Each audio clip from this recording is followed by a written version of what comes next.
uma vez mais, reunidos em nome de Deus, Grupo Espírita Paulo de Tarso, no Rio de Janeiro, sob a coordenação de Paulo César Farias, e com os integrantes Norma, Vânia e Hernandes. Uma vez mais, então, vamos apreciar aqui o Evangelho de Jesus. Querido Jesus, Mãe Maria, querido Deus, uma vez mais reunido em teu nome, meu Deus, para esse estudo, a fim de que todos nós venhamos a ter uma reflexão sobre a vida, sobre a espiritualidade, para que possamos aprender mais e melhor, para que igualmente possamos servir mais e melhor.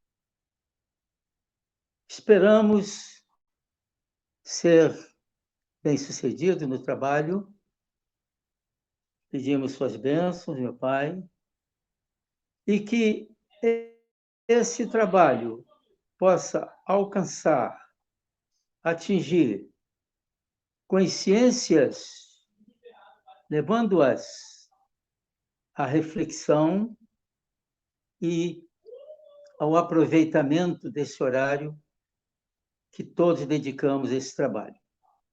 E assim, em nome de todos nós, integrantes desse trabalho, em nome de Mãe Maria, de Jesus, sobretudo em teu nome, meu Deus, nós pedimos autorização para dar por iniciados esse encontro. Que assim seja. Graças a Deus. Olá, queridos irmãos. Que sejam de paz os nossos pensamentos e os nossos sentimentos. Vamos dar início ao nosso Evangelho no Lar de hoje, que abordaremos o capítulo 4, Ninguém pode ver o reino de Deus se não nascer de novo, subtítulo Ressurreição e Reencarnação, iniciando com o item 12 desse subtítulo. Aqueles do vosso povo que se tenham feito morrer, viverão de novo. Aqueles que estavam mortos em meu meio ressuscitarão. Despertai do vosso sono e cantai os louvores de Deus, vós que habitais na poeira. Porque o orvalho que cai sobre vós é um orvalho de luz, e porque arruinareis a terra e o reino dos gigantes. Isaías, capítulo 26, versículo 19. Inicialmente, ele vai trazer o conceito da reencarnação, mencionada pelo termo ressurreição, que, como nós já vimos em evangelhos passados, é um conceito confuso que os judeus da época do Mestre tinham, não é? A ressurreição, o espírito retomando ao mesmo corpo. E nós já dissemos anteriormente que a ciência comprova, que isso é impossível, a reconstituição do corpo físico que já está deteriorado. Então, nós temos o esclarecimento doutrinário espírita que reencarnamos, sim, com outros corpos, outras personas.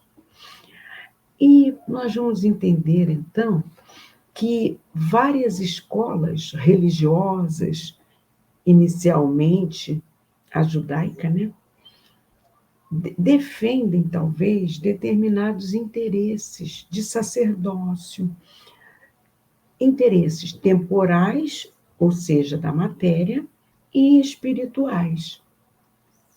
Assim, eles obscurecem a comunicação trazida pela espiritualidade acerca da reencarnação.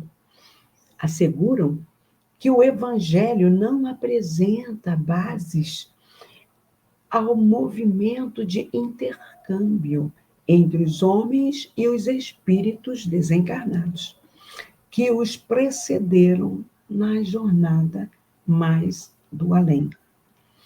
E ainda, eles, contrariando a justiça de Deus, pregam as penas eternas. Agora, nós já temos o esclarecimento trazido pelo nosso mestre, nossa luz, que nos afirmou que não veio destruir a lei, mas cumpri-la. E assim, ele vai nos provar que não tem nada de demoníaco o contato com irmãos que estão no outro plano, porque ele mesmo fez isso no Monte Tabor, quando pôde dialogar com Moisés e Elias, na passagem de Lucas, capítulo 9, versículo 30, que Lucas diz essas palavras do Mestre. E eis que estavam falando com ele 2 varões, que eram Moisés e Elias. Quando esse item 12 do Evangelho nos fala, despertai do vosso sono, vós que habitais a poeira, ele está se referindo àqueles de nós que estamos, encarnados na matéria, para que possamos nos despertar para os esclarecimentos trazidos pelo Consolador prometido por Jesus.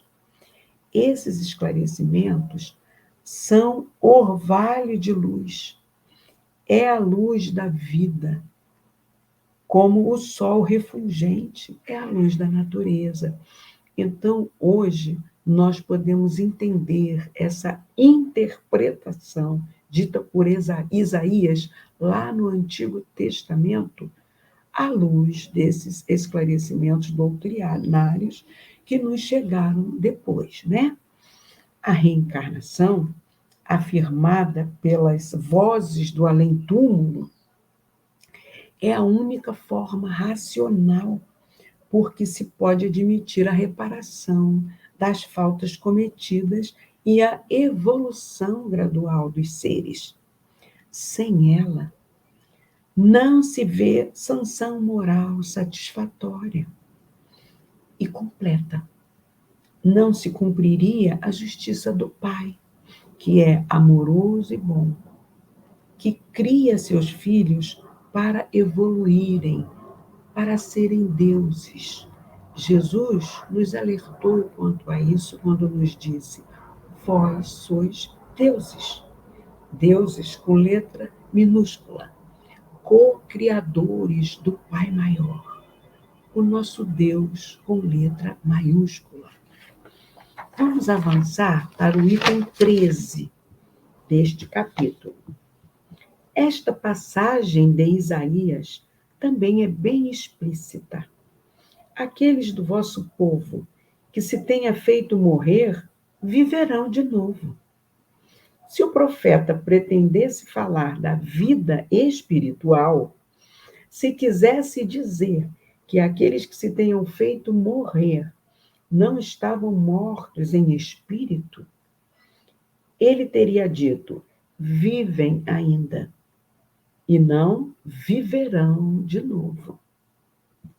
No sentido espiritual, essas palavras seriam um contrassenso, uma vez que implicariam uma interrupção na vida da alma.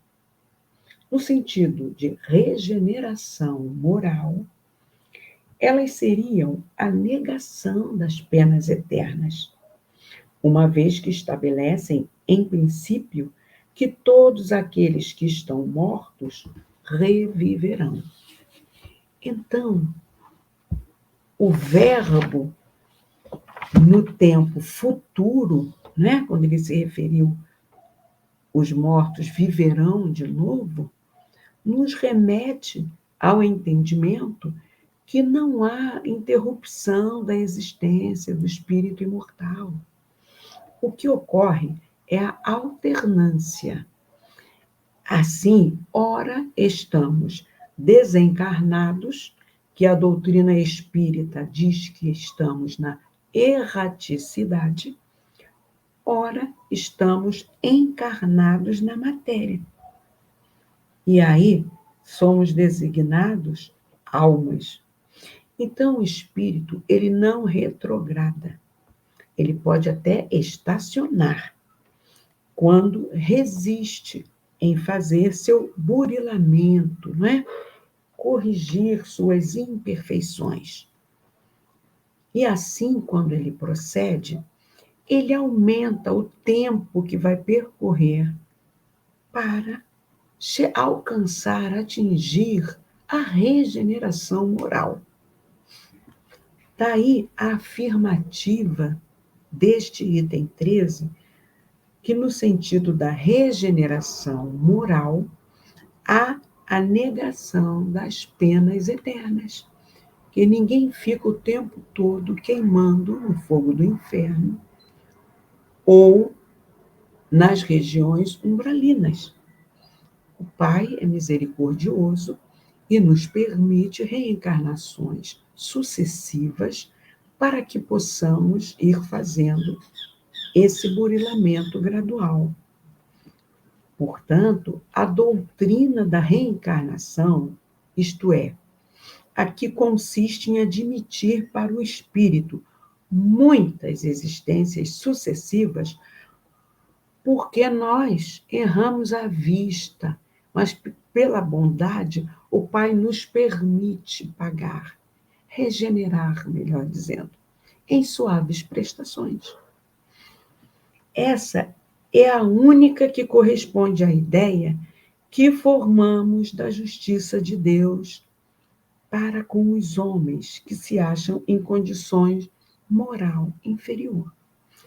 A única que pode explicar o futuro e firmar as nossas esperanças, pois que nos oferece os meios de resgatarmos os nossos erros por provações, expiações.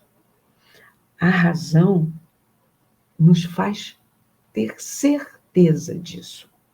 E os espíritos nos ensinam essa verdade. Muita paz, meus irmãos. Agora eu passo a palavra à nossa irmãzinha Vânia para dar prosseguimento ao estudo de hoje. Olá você, seja bem-vindo, bem-vinda.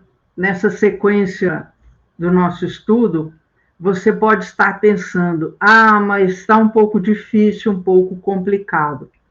Você veja que aí Allan Kardec, na organização desse capítulo, né, coloca aí um trecho em Isaías, do Antigo ou Velho Testamento, e que antecede Mateus. Nós temos que lembrar o seguinte, meus caros, o Evangelho segundo o Espiritismo, ele traz as máximas morais de Jesus, repassadas para nós pelos 4 evangelistas, Mateus, Marcos, Lucas e João. E eu quero lembrar aqui que o primeiro evangelho chegou até a humanidade, né? Nós, através da escrita, de 70 a 80 anos depois que o Cristo se foi. Por quê? Porque eram poucas as pessoas que sabiam escrever, né? Ainda não havia o livro, a impressão, a laser e outras tantas tecnologias como nós temos hoje. Então, as informações demoravam a chegar, né? Muitas delas eram levadas através de pessoas montadas em animais, né? E havia grandes distâncias a percorrer. Soma-se a isso o fato de que vocês se lembram daquele ditado popular que diz: quem conta um conto aumenta um ponto? Pois é. Como é que nós vamos conservar uma memória assim tão clara, tão fresca, depois de passados tantos anos? Então, algumas alterações foram ocorrendo, mas como Kardec e os espíritos da codificação nos esclarecem, que nós não fiquemos presos à letra, à forma da expressão, e sim que nós busquemos a ideia, né, que se destaca desses ensinamentos. Então, vamos, na sequência, ler o item 14. Mas, quando o homem há morrido uma vez, quando o seu corpo, separado do seu espírito, foi consumido, que é feito dele? Tendo morrido uma vez, poderia o homem reviver de novo? Nesta guerra em que me acho todos os dias da minha vida, espero que chegue a minha mutação. Jó, capítulo 14, versículos 10 e 14, tradução de Lemestre de Saci. Quando o homem morre, perde toda a sua força, expira. Depois, onde está ele? Se o homem morre, viverá de novo? Esperarei todos os dias do meu combate até que sobrevenha alguma mutação? Idem, tradução protestante de Osterwald. Então, Kardec aqui está colocando 3 traduções diferentes do mesmo trecho.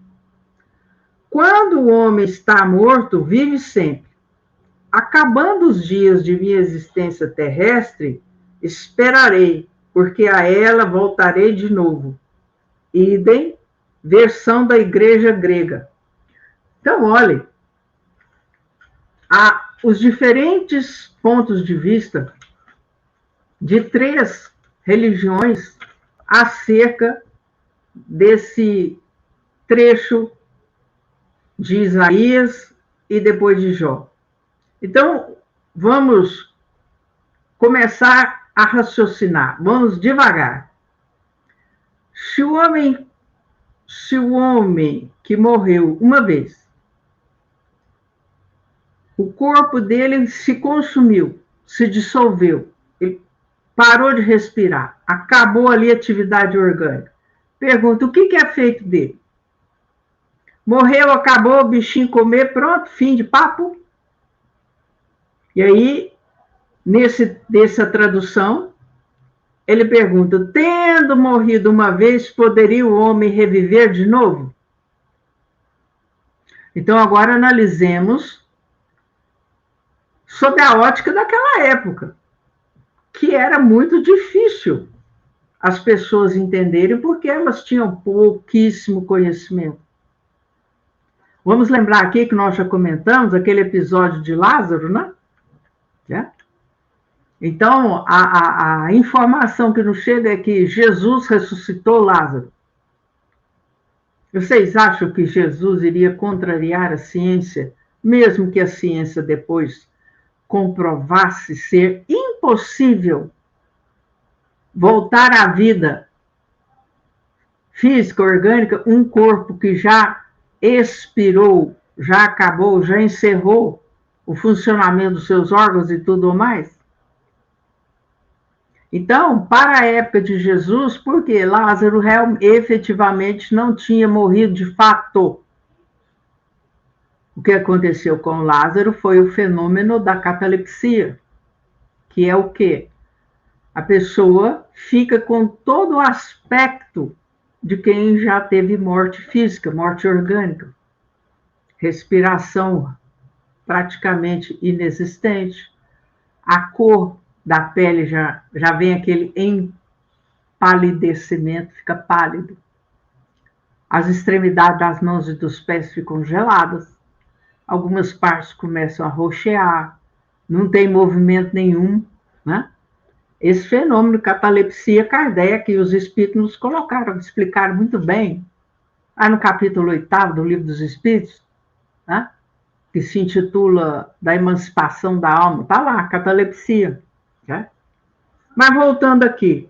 Então, era muito difícil para que as pessoas, e cuja maioria não tinha acesso ao estudo, ao conhecimento, só falava, não sabia nem escrever, ficava difícil refletir sobre isso.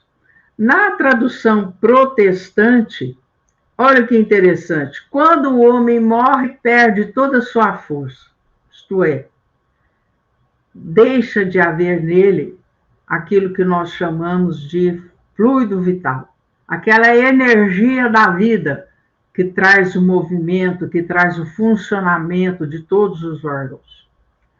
Aí, nessa tradução, perguntam, depois onde está ele?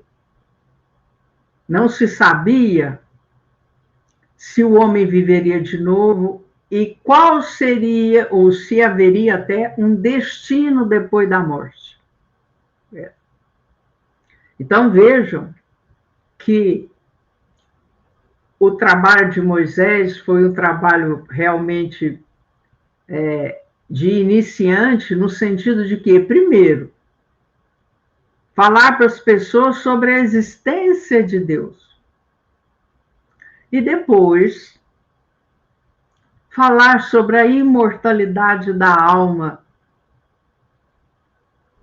A alma não morre, é o corpo que morre. E ainda hoje, século XXI, ainda há muitas pessoas que não creem nisso, que a alma não morre. Então, como eu disse anteriormente, em nossos estudos anteriores, existem comprovações científicas da reencarnação. Então, só não aceita aquele que é rebelde, aquele que é orgulhoso, arrogante, e se acha superior a Deus, porque a comprovação científica veio através de pesquisas sérias de estudiosos e pesquisadores, cientistas alemães, estadunidenses, indianos, né?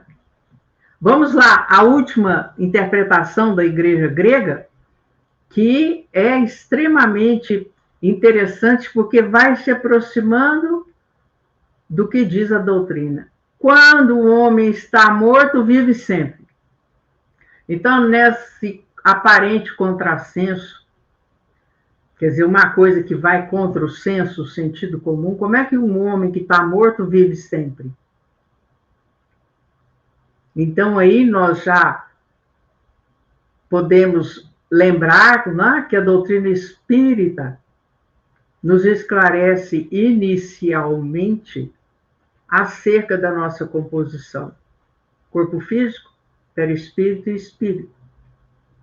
Quando morre o corpo, ficam os dois, perispírito e espírito. Vive sempre. O espírito é imortal.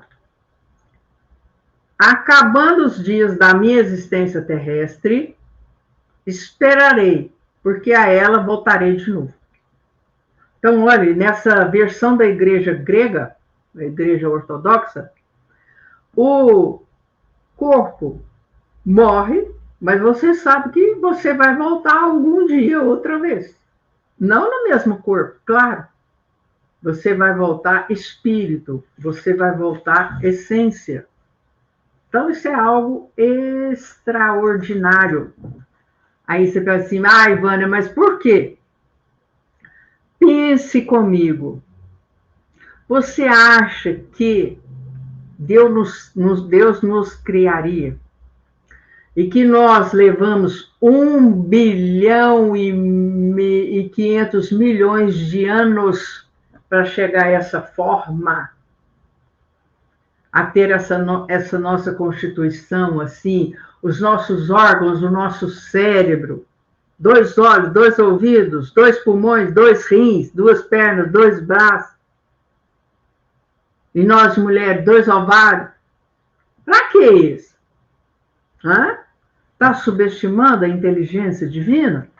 Vamos recordar a pergunta número 1 do Livro dos Espíritos? Que é Deus? Deus é a inteligência suprema do universo, causa primária ou causa primeira de todas as coisas. Aí já disse tudo. Vamos à leitura do item 15. O princípio da pluralidade das existências se acha claramente expresso nessas três versões. Qual o princípio? De que nós temos várias vidas ou várias existências. Ninguém poderá supor que Jó haja querido falar da regeneração pela água do batismo, que certamente ele não conhecia. Tendo o homem morrido uma vez, poderia reviver de novo? A ideia de morrer uma vez e de reviver implica a de morrer e reviver muitas vezes. A versão da igreja grega é ainda mais explícita, mais clara, se é que isso é possível.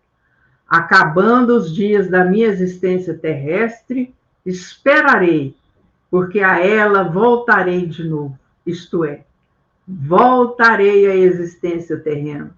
Isso é tão claro como se alguém dissesse: saio da minha casa, mas a ela voltarei. Então, Kardec continua no seu comentário.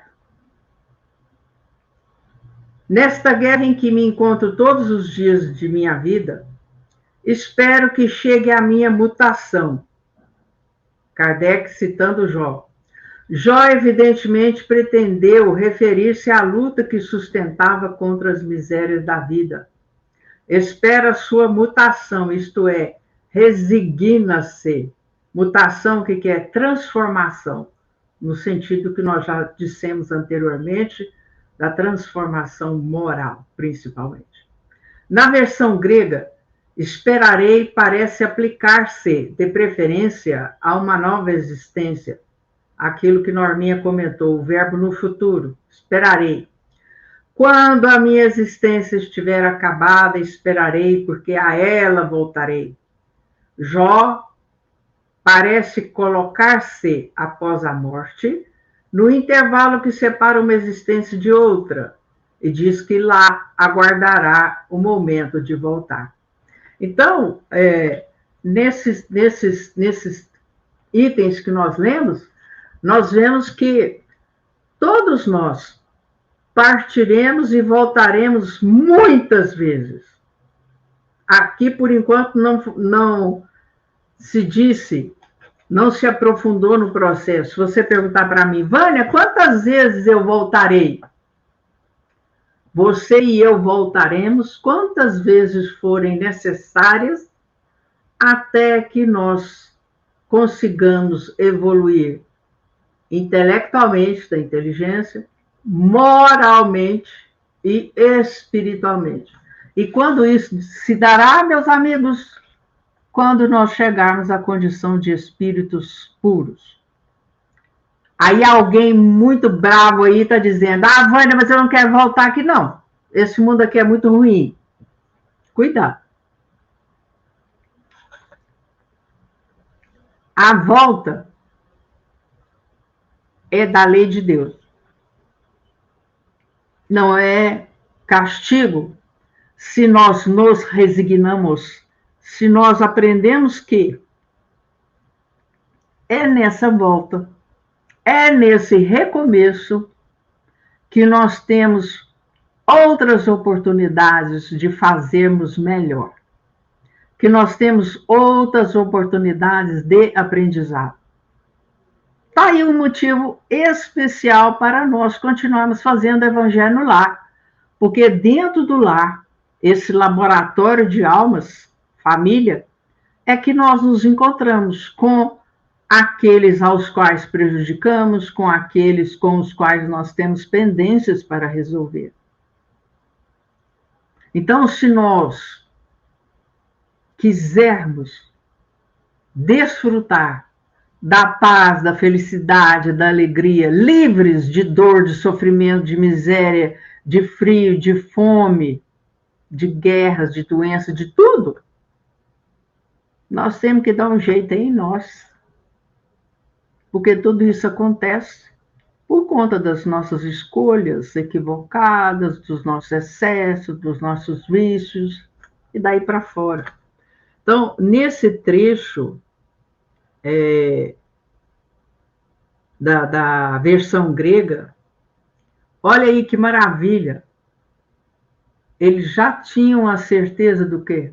Da imortalidade da alma, da pluralidade das existências, que são dois dos princípios espíritas, que nós devemos agradecer a Deus por nos tê-los enviado, estabelecendo assim uma nova possibilidade para nós, nos dando a esperança de que, através do nosso esforço, do nosso empenho, da nossa dedicação, do nosso sacrifício, nós chegaremos a ser espíritos puros como Jesus o é. Certo? E aí, só para lembrar aqui, que Norminha já comentou, nesse intervalo entre uma existência e outra, né? Ou então no intervalo em que estamos aguardando uma nova reencarnação, depende de nós aproveitarmos esse período, estudando, trabalhando no bem, aprendendo coisas novas lá no mundo espiritual, para que, quando aqui chegarmos, possamos cumprir melhor os nossos compromissos, né? E aí, alguém pensa assim, Vânia, então eu morro, aí passa um tempinho, eu já estou voltando? Não é bem assim. Tudo depende de como foi o desencarne, tudo depende da compreensão do indivíduo em relação à vida física e à vida espiritual, da resignação, né? Se é ou não uma pessoa apegada às coisas materiais. Né? E mais ainda uma outra coisa que se leva em conta, a questão do nosso livre-arbítrio. Assim como há espíritos que ficam ansiosos para retornarem à vida física, há outros que preferem adiar essa volta. E como nós sabemos que Deus não tem pressa, né? Às vezes ele, no dizer popular, ele vai nos dando corda. Vai aguardando. O que nós estamos fazendo desse tempo no plano espiritual? Como é que nós estamos utilizando esse tempo? Porque o tempo é o tempo. Só que lá no mundo espiritual ele não é contado como o nosso, no relógio das 24 horas. É diferente. Né? Então, isso significa o quê, meus caros? Que a responsabilidade é única e exclusivamente nossa. De querermos acelerar a nossa caminhada evolutiva ou de demorarmos lentamente, naquela toada assim do devagarzinho ou devagar e sempre. Vai depender de nós.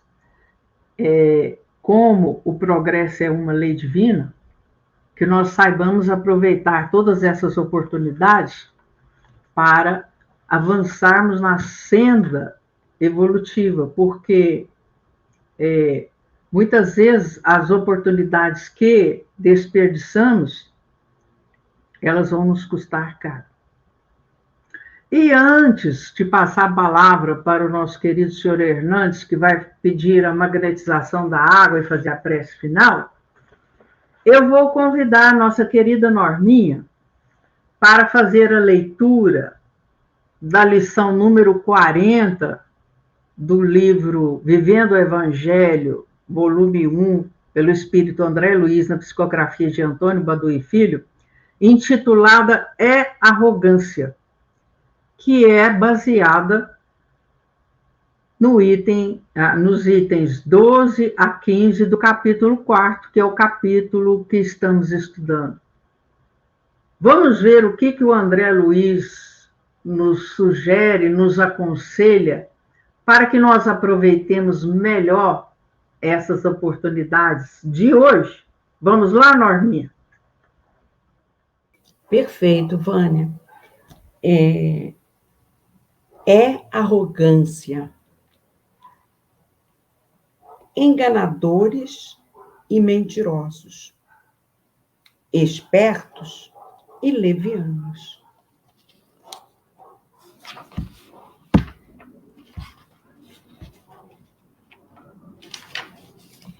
Estupradores e desonestos, difamadores e vingativos, caluniadores e intrigantes, criminosos e viciados, torturadores e violentos, mesquinhos e invejosos, agressores e assaltantes, corruptores e corruptos, todos eles passíveis ou não de punição pela lei humana, são alcançados pela lei divina, que através da reencarnação usa de justiça e misericórdia para corrigir o culpado, dando-lhe a oportunidade de recapitular experiências e buscar o caminho do bem. Hoje, na Terra, a legislação penal tende a se afastar da simples punição e se orientar pela reeducação do delinquente, mas ainda é comum atribuir-se ao Código Divino o castigo eterno e irreversível. Ao admitir, pois, a recuperação do réu e negar as vidas sucessivas, que são instrumento da bondade divina para a reabilitação do espírito, o homem mostra arrogância e dá a entender que é melhor do que Deus.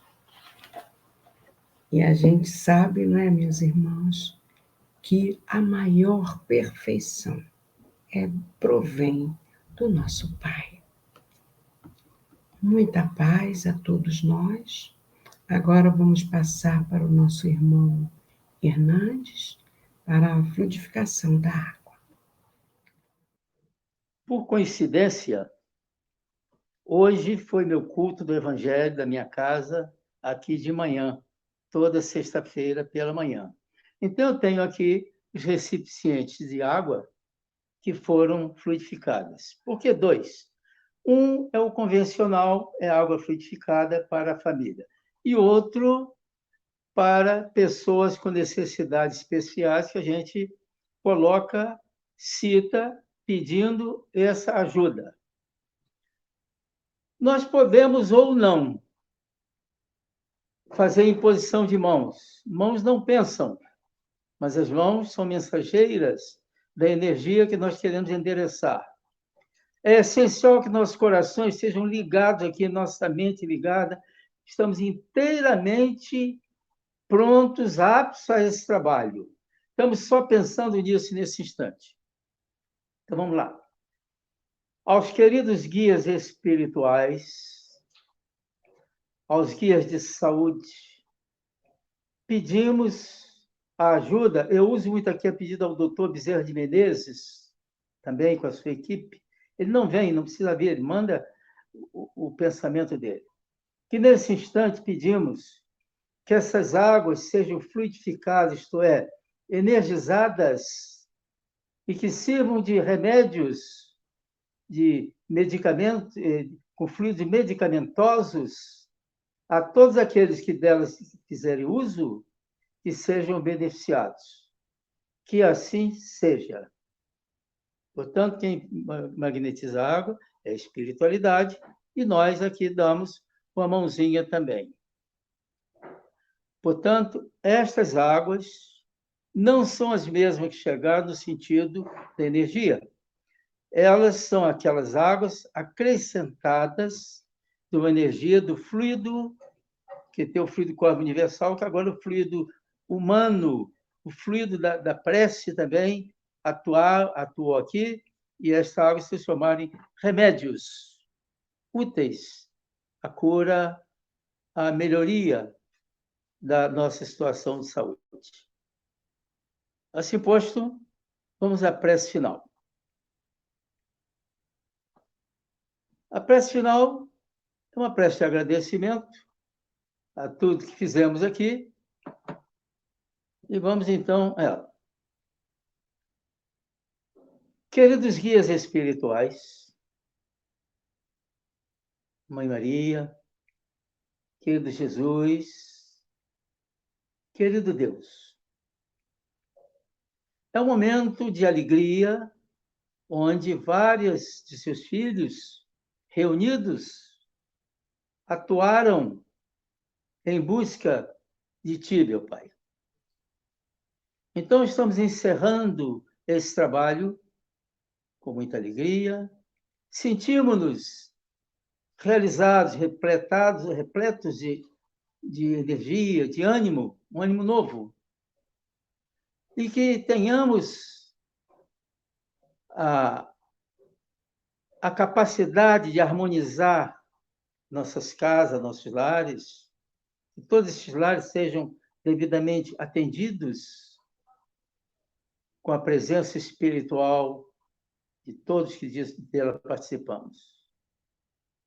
Assim sendo, pedimos autorização ao encerramento desses trabalhos, não só desta prece, mas de todos os trabalhos do Evangelho realizados aqui, e pedimos, então, para o término, dizendo: assim é, assim está feito, graças a Deus. Vânia, com a palavra. Pois bem, meus caros amigos, vamos lembrar que o Evangelho no Lar é aquele momento em que você sozinho ou você junto a um amigo, a aqueles membros da família que quiserem participar, estão mantendo o pensamento, a ligação com Deus e com os espíritos que nos amparam, que nos fortalecem. Toda reunião de Evangelho no Lar tem uma direção espiritual responsável.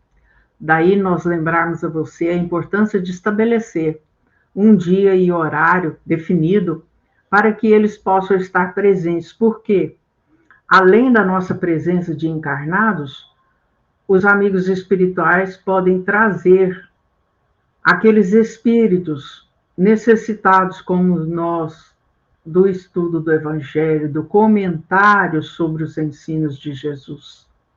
Muitas vezes são de familiares que nos antecederam no retorno à vida espiritual, de outras vezes são espíritos doentes, e ainda há aqueles que se colocam na posição de nossos adversários, credores ou inimigos, que vêm, que estão ali para nos perturbar, mas diante do esforço de que fazemos para nos melhorarmos e colocarmos em prática o Evangelho de Jesus, eles também são convidados para participarem. Né? E quando não for possível a sua realização, vamos lembrar de avisar mentalmente ou através da fala, né? A equipe espiritual: no próximo dia não vou poder fazer, né? Poderemos nos encontrar no próximo dia, né? Ou então, excepcionalmente, você pode fazer no outro horário, tá? Porque nós temos que lembrar aqui que Jesus disse: onde houver 2 ou mais pessoas reunidas em meu nome, que aí estarei entre eles, né? Então, o benefício é um benefício que se estende por toda a semana. E a água, ela vem como um complemento para o nosso bem-estar físico, psíquico e espiritual.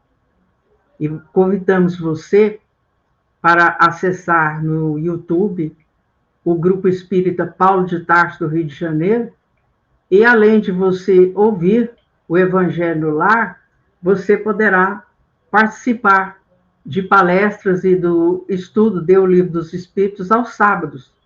A palestra é das 17 às 18 horas e o estudo do Livro dos Espíritos das 18 às 19 horas. Né? E convidamos você para estar conosco semanalmente ou diariamente no Evangelho no Lar, e também participando das outras atividades do grupo, né?